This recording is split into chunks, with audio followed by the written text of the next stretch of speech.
T20 உலகக்கோப்பை சாம்பியன்கள் ரோஹித் சர்மா, ஹர்திக் பாண்டியா, சூரியகுமார் யாதவ் ஆகியோரை நேரில் அழைத்து தொழிலதிபர் முகேஷ் அம்பானி கௌரவித்திருக்கிறார்.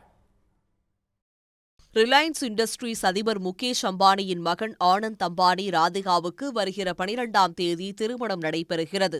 இதற்காக மும்பையில் நேற்று நடைபெற்ற திருமண இசை நிகழ்ச்சியில் நடிகர்கள் சல்மான்கான், ரன்பீர் கபூர், ஆலியா பட், திஷா பதானி உள்ளிட்ட பலர் பங்கேற்றனர். கிரிக்கெட் வீரர்கள் தோனி, ஹர்திக் பாண்டியா, குர்னால் பாண்டியா, இஷான் கிஷன், சூரியகுமார் யாதவ் உள்ளிட்டோரும் நிகழ்ச்சியில் கலந்து கொண்டனர்.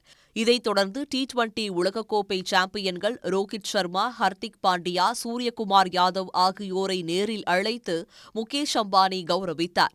அப்போது வீரர்களின் குடும்பத்தினருக்கு மலர் தூவி வரவேற்பு அளித்தும் நீட்டா அம்பானியின் கை கோர்த்து ஆரத்தி காட்டியும் மகிழ்ச்சியடைந்தனர்.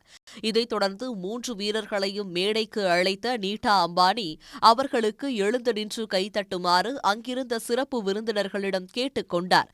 அப்போது இந்தியா இந்தியா என்று முழக்கமிட்டு வீரர்களை கௌரவித்தனர். உடனுக்குடன் செய்திகளை தெரிந்து கொள்ள சன் நியூஸ் பெல் ஐகானை கிளிக் பண்ணுங்க.